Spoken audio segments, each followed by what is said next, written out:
Eu falei para vocês uma vez que uma das imagens, a gente fica com algumas lembranças da nossa vida, que pode passar décadas e aquilo não sai da nossa mente. Aquela imagem, principalmente as imagens que nós batemos o olho em algo e aquilo chama a nossa atenção, os nossos olhos é uma porta para o nosso corpo. Era 1978, faz um bom tempo, mas não me sai da lembrança a imagem da capa de uma revista que eu vi, eu acho que era a revista Manchete naquela época, era uma das revistas mais lidas, vistas no Brasil, e eu estava passando na rua e na banca de jornal, de revista, estava lá a capa de uma revista com um monte de corpos mortos estendidos.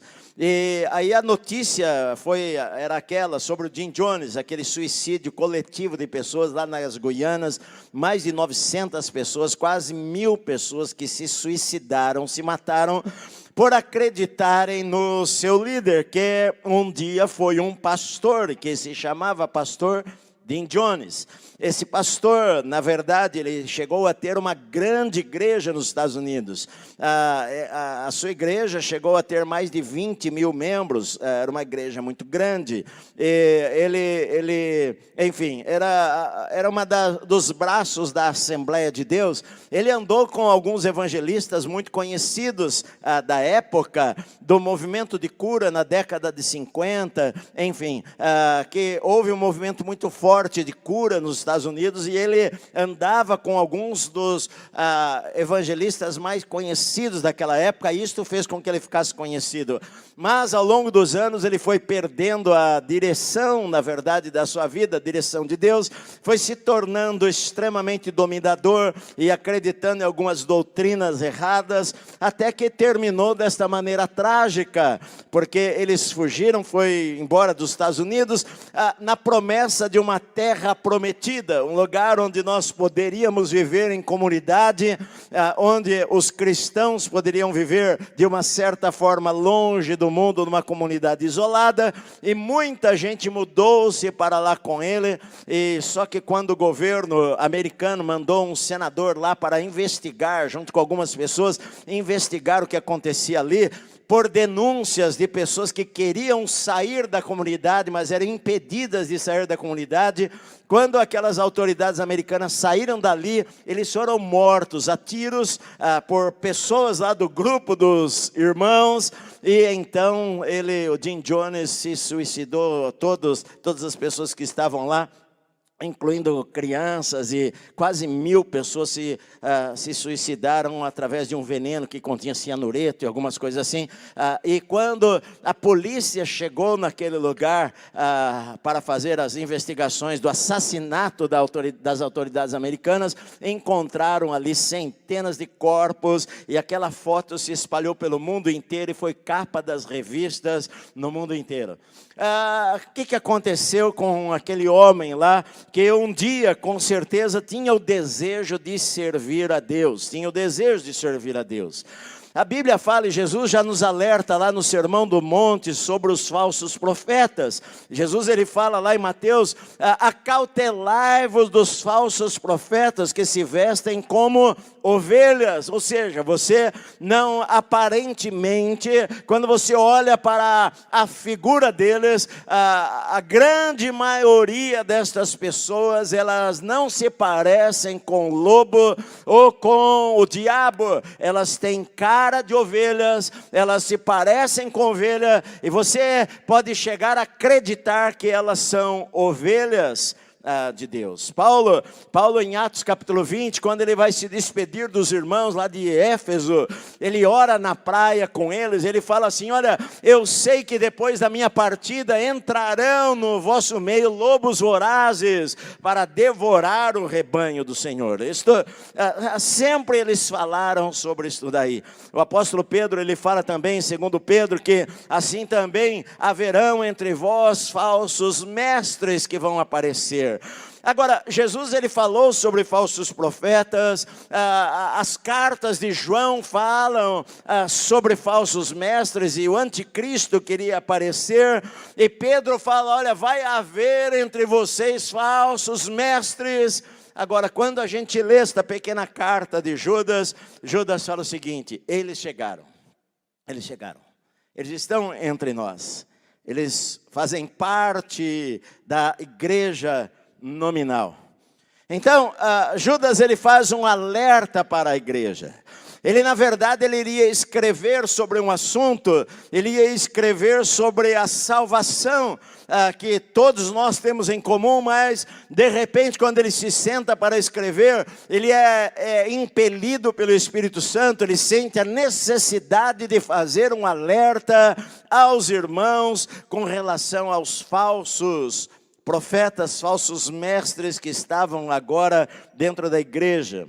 Judas ele escreve, a carta de Judas parece que ela foi escrita depois de 2 Pedro, porque Pedro faz o alerta e Judas fala, eles estão aqui, e foi escrita antes de Apocalipse, ela está no local, digamos, certo aqui na Bíblia, cronológico, porque ela foi escrita depois da morte de Pedro, depois da morte de Paulo, que morreram por volta de 64, a igreja estava sendo perseguida, 64, 65, e ele não menciona a queda de Jerusalém, que aconteceu no ano 70, a destruição lá do templo pelo general romano Tito. Então ela foi escrita neste período entre 65 a 70, ano domini da nossa época aqui.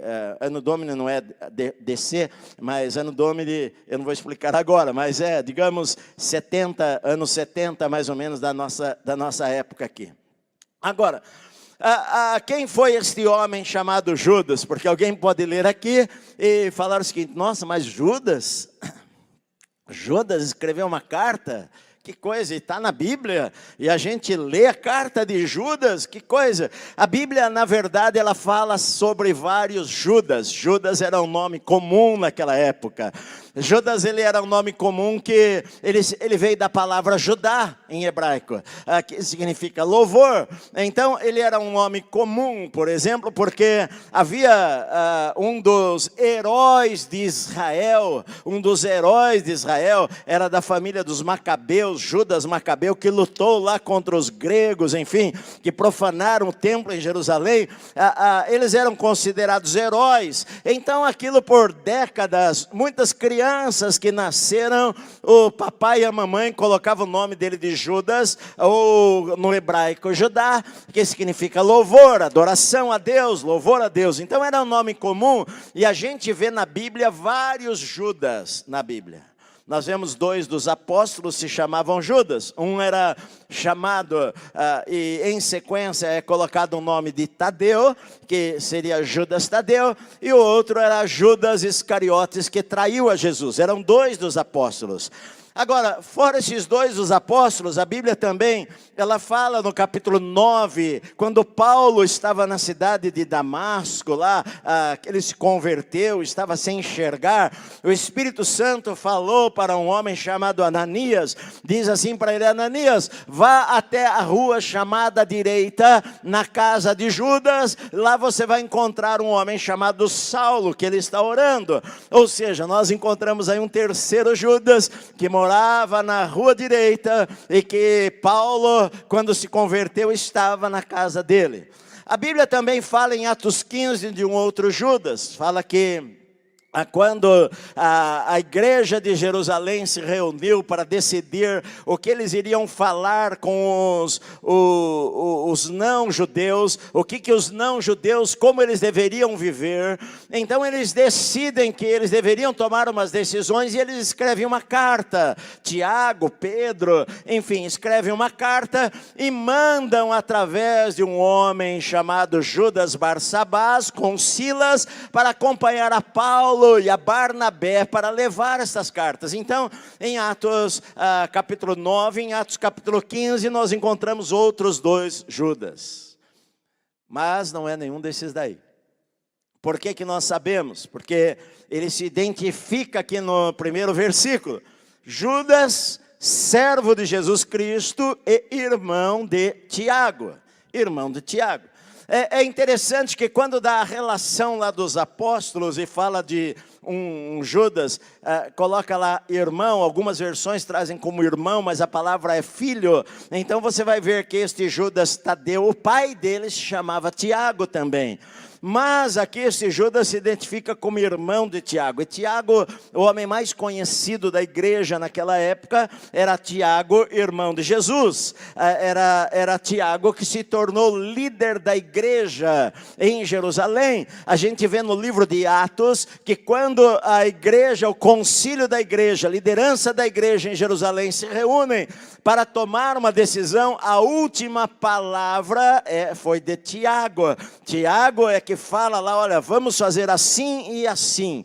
Até mesmo Paulo, ele repreende certa vez a Pedro, e ele fala, olha, na presença dos outros, você se comporta como gentil, mas quando Tiago mandou algumas pessoas para ver, você foi saindo fora com medo. Enfim, Tiago era o líder da igreja. Paulo, ele escreve também no livro de Gálatas, no capítulo 1, versículo 19, que quando ele se converteu, ele foi a Jerusalém, e ele fala assim, eu não vi nenhum dos apóstolos, a não ser Pedro e Tiago, irmão do Senhor. Ou seja, o líder da igreja em Jerusalém era Tiago, irmão do Senhor, não era apóstolo Tiago. Aquele Tiago, irmão de João lá, Pedro, João, Tiago, no barquinho, Pedro, Tiago e João no barquinho, esse Tiago foi morto à espada por Herodes, já estava morto o irmão de João. Esse Tiago que a Bíblia fala que era irmão de Jesus. Por que nós sabemos disso? Que Jesus tinha irmão? Sim. A Bíblia fala que depois que Jesus nasceu, Jesus era o primogênito. Ele era filho de Maria, apenas gerado pelo Espírito Santo. Mas depois que Jesus nasceu, José e Maria eram um casal e eles tiveram filhos. E a Bíblia fala que eles tiveram filhos. A Bíblia fala, por exemplo, que quando Jesus em Nazaré começou a pregar e as pessoas ficaram admiradas e começaram a falar, não é este aí o carpinteiro, não é ele filho de Maria, e não é ele irmão de Tiago, José, Simão e Judas, e não estão também entre nós as suas irmãs? Então a Bíblia mostra que Jesus teve também outros meio-irmãos, porque não foram gerados pelo Espírito Santo, eram filhos de José e Maria, mas estes 4 irmãos de Jesus, que eram Tiago, José, Simão e Judas, na veia deles corria o sangue de Maria, que corria também em Jesus o sangue de Maria. Então eles eram meio-irmãos de Jesus. Aí nós encontramos esse Judas aqui, que era irmão de Tiago, que era o líder da igreja em Jerusalém, que era muito conhecido, que já havia escrito a carta de Tiago, que nós temos aqui também, já havia escrito a carta e bem provável que já havia sido morto também. Já havia sido morto, Tiago, já morrera também. Então, olha só, nós estamos aqui no final da era cristã, dos primeiros discípulos, no final dos primeiros apóstolos, e Pedro, Paulo, Tiago, é bem provável que estejam mortos. João, ele está vivo, mas João está em algum lugar da Ásia, que naquela época não tinha e-mail, WhatsApp para saber exatamente onde estava. João estava em algum lugar na Ásia, e Judas, o meio-irmão de Jesus, que agora era também pastor. E é interessante, queridos, olha só, porque se você ler os evangelhos, você vai ver que os irmãos de Jesus não acreditavam nele, não acreditaram que Jesus era o Messias. Eles, inclusive, certa vez, a Bíblia diz que a mãe de Jesus e os irmãos deles chegaram lá para pegá-lo, para querer internar a Jesus, achando que ele estava louco. A Maria sabia tudo aquilo que aconteceu com ela, ela sabia do que foi gerado, ela sabia que aquela criança era diferente, ela sabia que ela não tinha tido relação sexual com homem nenhum, e que o anjo apareceu para ela, falando do nascimento de Jesus, que seria o Salvador. Ela sabia quem era, ela guardava no seu coração. Mas os irmãos de Jesus, e ela não falou para os irmãos de Jesus não acreditavam que ele fosse o Messias. A Bíblia mostra que eles creram em Jesus apenas depois da ressurreição. Depois que Jesus ressuscitou, a Bíblia diz que Jesus apareceu a Tiago, seu irmão. E a Bíblia diz lá em Atos 1, quando eles se reuniram em Jerusalém lá para orar, no dia de Pentecostes, lá estavam todos orando, Atos 1,14, que todos eles oravam e ali estavam com eles, a Bíblia diz, Maria e os irmãos de Jesus, no plural. Os irmãos de Jesus se converteram depois da ressurreição de Cristo. Agora, olha só, você foi criado com Jesus. Jesus nunca pecou. Aí você tem um irmão tudo certinho, que nunca desobedeceu pai e mãe, não desobedece o pai e mãe, aquele que ajuda em casa, aquele que faz tudo certo. E você cresce com aquele teu irmão mais velho, ele é teu irmão mais velho. E agora ele sai pregando por toda parte, e curando pessoas. E eles não acreditam, ele não pode ser o Messias, ele é nosso irmão, ele dormia ali no quarto com a gente. Enfim, eles eram incrédulos. Mas eu também vejo que Maria e José criaram os seus filhos no temor de Deus. Eles eram crentes, José e Maria eram crentes, amavam a Deus de todo o seu coração. O anjo falou, bem-aventurada para Maria, era uma mulher piedosa que amava ao Senhor, e quando ela tem esses filhos, com certeza ela cria os seus filhos nos caminhos do Senhor, ela ensina a palavra de Deus. José, um homem piedoso, ensina as coisas de Deus para os seus filhos, e a gente pode ter esperança de que a palavra de Deus nunca ela volta vazia no coração das pessoas, não é verdade? Porque de repente Maria, ela tem 2 dos seus filhos, pelo menos que a gente saiba, além de Jesus, Tiago e Judas, que se tornaram líderes da igreja, pastores da igreja, gente cheia do Espírito Santo, que fazia a obra de Deus, e que 2 dos seus filhos escreveram livros do Novo Testamento, inspirados pelo Espírito Santo. Tiago e Judas escreveram cartas, livros para a igreja, para abençoar os irmãos. Então, que família abençoada era esta daí? Amém, meu amado? Bom, enfim, Judas, ele escreve, a gente é chamada esta carta de epístola geral. Por quê? Porque ela não tem um destinatário. Entre as 8 cartas chamadas de epístolas gerais, que são Hebreus, Tiago, 1º e 2º Pedro, 1º, 2º e 3º João e Judas, porque elas não têm um destinatário certo. Não foi escrito para os moradores de Filipos, como Filipenses, ou para os moradores de Colossos, como os Colossenses. Não, ela não tem, ela é uma carta geral escrita para quem quiser ouvir. É óbvio que Judas, ele estava se dirigindo a algum grupo em particular, mas nós não sabemos para que grupo, nós não sabemos se ele está escrevendo para moradores de uma determinada cidade, ou se ele está escrevendo para todos aqueles que fossem cristãos, queriam ler esta carta aqui. Agora, nós não sabemos para quem, mas ele identifica aqui o destinatário como pessoas que amavam a Deus, que criam em Jesus. O alerta dele é para que eles estivessem firmes na fé em um tempo de apostasia, em um tempo de falsos líderes, de falsos profetas, de falsos mestres, em um tempo de gente que estava dentro da igreja para enganar as pessoas. Ele faz um alerta, não do que eles pregam, mas de como eles vivem, estas pessoas aí. Como essas pessoas vivem. Eu acredito que talvez seja a carta, embora seja a carta menos pregada, seja a carta mais importante para os nossos dias, no Brasil, em que a igreja saiu nos anos 80 de 6, 7 milhões de crentes evangélicos, para em 40 anos ser mais de 70 milhões de evangélicos, e que muitas vezes eu não fico perdendo o meu tempo na internet vendo uma coisa ou outra, mas às vezes aparece ou alguém me manda alguma coisa, e quando eu vou ver, eu às vezes fico pensando que algumas vezes parece que eu estou no meio de um balaio de gato, que tem de tudo. Tem um 71, Esses dias eu ouvi alguém falando, bati o olho assim, ouvi ele falando, com certeza eu sou um dos maiores profetas do Brasil. Aí aparece outro lá falando uma outra coisa.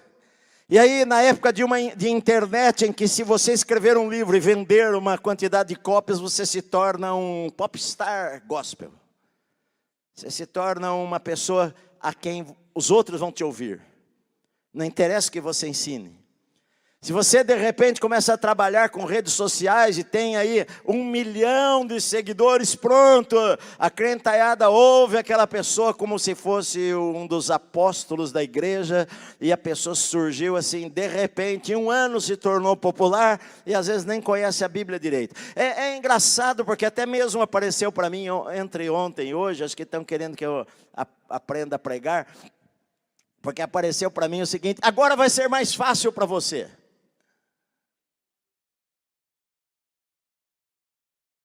Basta você pôr um versículo na Bíblia. Põe lá, Mateus 10, 17. Pronto, pim. Apertou lá, aparece o sermão inteirinho para você. Agora está na moleza. E eu pensei, puxa vida, para mim o sermão tem que ser gerado ali com oração e ler a Bíblia 35 vezes para mim, para Deus falar algo comigo ali de uma maneira específica. Eu tenho que orar, levantar de madrugada, estudar e ler e ler. Você não tem tempo, pastor? Então, você não tem tempo para ler? Coloca o versículo e pim, aperta lá que apareceu o sermão. Eu fico, meu Deus, eu tenho que ler a Bíblia. Então, numa época de tudo instantâneo, numa época em que qualquer pessoa em rede social que cresça tem voz dentro da igreja, ainda que possa falar um monte de besteira, aí então as pessoas vão seguir aquelas pessoas. Então, eu vejo que esta carta de Judas é importante para nós, porque é uma palavra que a igreja, que você precisamos ter, chama-se discernimento. Nós precisamos ter discernimento, porque nem todo aquele que fala de Deus é de Deus, nem todo aquele que fala que é crente, nem todo aquele que fala eu sou um homem de Deus, ele é de fato um homem de Deus. Então, o chamado de Judas é para que a gente defenda a fé, a fé cristã, aquilo que nós cremos, porque você vai viver aquilo que você crê, meu amado. O apelo de Judas é um alerta para que a gente não seja enganado por qualquer pessoa que apareça dizendo que é de Deus, que é cristão, porque você pode estar sendo guiado por um cego que vai levar o outro cego para o abismo, e ambos vão morrer, e ambos vão para o inferno, na verdade. Então, este é o propósito da carta aqui de Judas. Agora, ele começa chamando os irmãos de 3 coisas. Que vocês são em Cristo. Ele diz lá, chamados. Olha só, Judas, servo de Jesus Cristo. Servo de Jesus Cristo e irmão de Tiago. É interessante, já que Judas era meio irmão de Jesus. Olha só, vem cá, meu querido. Eu sou irmão de Jesus. Vamos receber hoje, está aqui nos visitando, aqui na Bíblica da Paz, o irmão de Jesus. Ele tem uma palavra para dar para você. Pronto. O irmão de Jesus se levantar para subir na escadaria aqui, todo mundo vai ficar de pé, aplaudir, gritar, oh, glória. Irmão de Jesus, imagina só. Ele não se apresenta como irmão de Jesus. Ele se apresenta como servo. A palavra doulos no grego é escravo. Escravo. Ele se apresenta como escravo de Jesus e irmão de Tiago. Ele poderia começar a carta dele falando, olha, bom, o que me dá autoridade é porque eu sou o irmão de Jesus, e talvez as pessoas diriam, puxa, eu quero ler essa carta aí, é o irmão de Jesus que está escrevendo esta carta. Mas para Judas agora, o mais importante não era o relacionamento de carne e sangue que ele tinha com Jesus, mas o relacionamento de pessoa que foi perdida e agora foi salva por Jesus, e que agora iria ser servo de Jesus. Jesus, ser doulos, ser servo para obedecer a Jesus. Ele reconhece que Jesus é o Senhor, ele reconhece que Jesus é o Messias. A gente vê a humildade dele em não querer usar o fato dele crescer na infância com Jesus, usar isto para atrair as pessoas, porque para ele o importante aqui é que ele agora é servo, ele é o escravo para obedecer às ordens de Jesus, para que ele faça o que Jesus manda ele fazer e vá para os lugares que Jesus quer que ele vá. Então a apresentação dele é Judas, servo de Jesus Cristo, irmão de Tiago, aos que foram chamados, eu fui chamado, você foi chamado, meu amado. Nós somos chamados das trevas para a gloriosa luz, chamados do caminho da perdição para agora vivermos para Deus, chamados porque antes nós éramos escravos do pecado e agora nós somos chamados para viver uma vida livre, meu amado. Nós somos chamados. Ele dá 3 palavras aqui, olha, ele fala os chamados, que foram chamados, que são amados em Deus Pai. Amados, nós somos amados em Deus Pai, somos amados. Então saiba disso, não importa o que você esteja passando na vida, você que conhece a Cristo, você que é cristão, que entregou a tua vida a Jesus, você que resolveu deixar que Jesus fosse o Senhor da sua vida, você que saiu das trevas para a maravilhosa luz do Senhor. A Bíblia diz, olha, você pode se sentir um dia desanimado, você pode sentir, eu não sou ninguém, você pode sentir o que for, mas que você nunca se esqueça que você é amado por Deus, você é amado pelo Senhor. Então você precisa levantar a tua cabeça e saber, Deus me ama. Se há uma mensagem na Bíblia é que Deus me ama, eu sou amado por Deus, eu sei que eu sou amado por Deus. Eu falei para vocês uma vez que também uma capa de revista da Mensagem da Cruz que ficou na minha mente, uma foto, eu nem conhecia São Paulo direito, não, tinha vindo poucas vezes aqui, mas eu recebia lá em Rio Claro a revistinha, a capa da revista, uma foto do viaduto do Chá, num dia, eu não sei se era uma sexta-feira, lotado de gente atravessando ali aquele viaduto, tudo em preto e branco, e uma pessoa em colorido ali naquele meio, e assim, Deus ama você. No meio da multidão toda, Deus está vendo você como uma única pessoa. Então, olha só, ele está dizendo, vocês são chamados, vocês são amados por Deus e vocês são guardados em Cristo Jesus. Você está guardado, você crê nisso daí, meu amado? Pois certos indivíduos, cuja sentença de condenação foi promulgada há muito tempo, se infiltraram no meio de vocês sem serem notados. Ele está dizendo, olha, teve gente que entrou no meio de vocês sem serem vistos. É lobo vestido como ovelha. Você olhar para ele e pensa que ele é ovelha. Mas ele é lobo. E a sentença sobre ele já foi promulgada. Já foi dada. Então olha só, ele diz assim, são pessoas ímpias, que não vivem para Deus, não conhecem a Deus, falam de Deus, mas não conhecem a Deus, que transformam em libertinagem a graça de nosso Deus. Ou seja, hoje tem uma doutrina assim que é chamada de supergraça, que não dá tempo de eu falar agora, mas olha só, transforma em libertinagem a graça. Eu sou salvo pela graça, eu não sou salvo pelo que eu faço, eu não sou salvo pelo que eu sou bonzinho, é verdade, eu sou salvo pela graça, mas as pessoas ensinam o seguinte, bom, não depende do que você faz, então você faz o que você quiser, e isso está errado.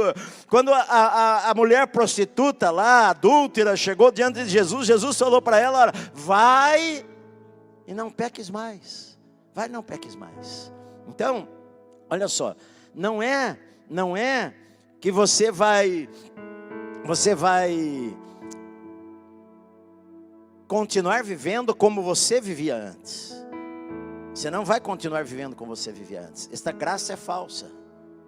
A graça nos salva, como diz aqui, olha, essas transformam em libertinagem a graça de nosso Deus e negam o nosso único soberano e Senhor Jesus Cristo. Duas coisas, depois eu vou pregar sobre isso. Mas olha só, elas dizem o seguinte: venha como está, e você pode continuar como está, porque Deus ama você. Você é salvo pela graça.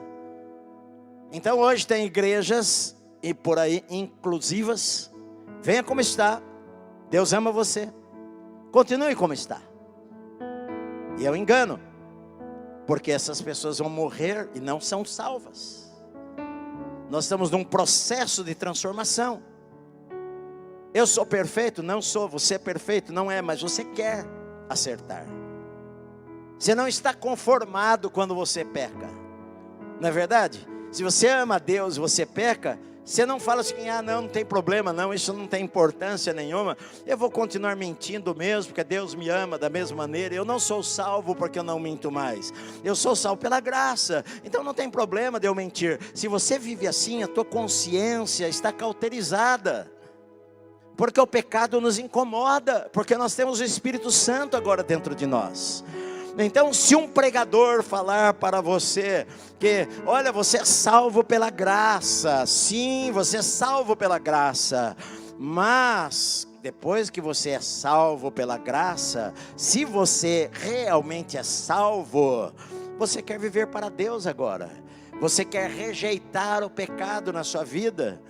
Se você não quer viver mais como você vivia, você não quer mais viver daquela maneira, você nasceu de novo, você é uma outra pessoa. É o que Jesus falou para Nicodemos: é necessário nascer de novo. Você nasceu de novo, agora você não é a mesma pessoa mais. Agora você vai e não quer mais pecar. Você que estava lá num relacionamento errado, você fala: eu não quero mais isso daí, eu quero acertar a minha vida, eu quero acertar meu casamento, eu quero acertar minha vida financeira, eu quero acertar os meus relacionamentos, eu quero acertar o meu namoro. Agora você é crente, a sua vida mudou, eu quero me vestir de maneira que não defraude ninguém. Você entende, meu amado? Mudou a tua vida. Não tem esse negócio de, não, agora eu vou na igreja, acho legal, cultuo, canto, choro, ouço a pregação e continua do mesmo jeito. Talvez você não se converteu. Se converter é dar meia volta. Você está indo numa direção e mudar a direção e ir para outra direção. Você entende, meu amado? Então olha só, não importa se você fala: Jesus é o Senhor. Que ele está dizendo aqui que essas pessoas aí não aceitam o senhorio de Cristo, porque falar com a boca, Jesus ele falou: muitos me dirão no dia do julgamento, naquele dia: Senhor, Senhor, em teu nome nós profetizamos, em teu nome nós curamos, em teu nome nós fizemos milagres. E Jesus vai falar para eles: apartai-vos de mim, eu nunca vos conheci, vocês que vivem na iniquidade, que praticam a iniquidade. Então olha só, queridos, não basta apenas falar Jesus é o Senhor, o que precisamos é obedecê-lo como Senhor. Falar: olha, eu sou o servo de Cristo, eu estou aqui para servir a Cristo. Eu não sou perfeito, às vezes eu erro, às vezes eu desobedeço a Deus, às vezes eu peco, às vezes eu não deveria fazer, mas se eu faço alguma coisa que entristece a Deus, eu tenho uma tristeza profunda no meu coração. Eu falo: Senhor Deus, me perdoa, Senhor, me perdoa por eu ter feito isto, falado desta maneira, me perdoa por eu ter sido grosseiro, me perdoa por eu ter mentido, me perdoa por eu ter murmurado, me perdoa por eu ter reclamado, me perdoa por isto, aquilo. Você que é crente, meu amado, você que tem o Espírito Santo dentro de você, quando você faz algo assim, você fala: meu Deus, eu não quero viver assim, eu quero viver para Deus. Não é verdade, meu querido? Mas muitos hoje transformam a graça de Deus em libertinagem. Venha como está e fique como está. Viva como você está, porque Deus ama você. Deus te ama. Você é salvo pela graça. Você não é salvo por fazer o que é certo. Você não é salvo por ser bonzinho. Você é salvo pela graça de Deus. Continue assim. E e a porta larga, a porta de onde não há arrependimento. A primeira mensagem de Jesus, quando Jesus começou a pregar, João Batista começou a pregar, Pedro pregou lá no dia lá de Pentecostes: o que nós vamos fazer agora? Nós matamos a Jesus. E Pedro falou: arrependei-vos. Jesus chegou pregando, arrependei-vos, porque é chegado a vocês o reino de Deus. E João Batista: arrependei-vos. E os apóstolos: arrependei-vos. Mas hoje nós não precisamos de arrependimento. Hoje basta você ir à igreja, frequentar lá, aprender a dancinha, os passinhos. É legal as luzes coloridas, né? Legal. Você canta, você se emociona às vezes com alguma história que o pastor conta, você chora. Os cânticos são legais, os cânticos tocam o coração da gente. A gente levanta a mão, chora e sai para viver do mesmo jeito. Jesus não é o Senhor da nossa vida. Então, meu amado, é um alerta, porque hoje na igreja tem muitos falsos profetas, muitos falsos cristos. A igreja tem entrado em áreas que não deveria entrar. Enfim, há tantas coisas que acontecem na igreja, tanta gente que fala que é de Deus, enganando pessoas. E você vai, eu quero falar algumas coisas sobre isto. Como eu disse, eu posso ter discernimento. Qual igreja? Eu mudei de cidade. Às vezes as pessoas me mandam mensagem: pastor, eu mudei de cidade, eu não sei que igreja que eu frequento. Tem lugares, tem pessoas que vão em lugares só para ouvir profecias que vão dirigir a sua vida.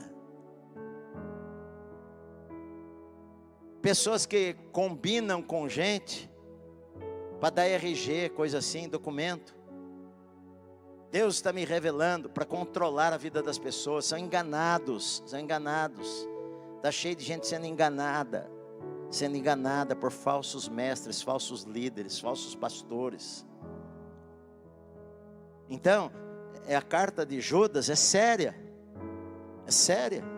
que vai peneirar muita coisa que nós vemos hoje em dia. Meu desejo, queridos, é levar você para o céu. Meu desejo é ensinar a Bíblia, o caminho que vai levar você a ter uma vida vitoriosa e não ser enganado por falsos líderes, ser enganado por igrejas, ser enganado por pastores, falsos pastores. Não é isto. A carta de Judas é um alerta para a gente, porque vai falar que Deus não poupou nem os anjos, Deus não poupou os anjos.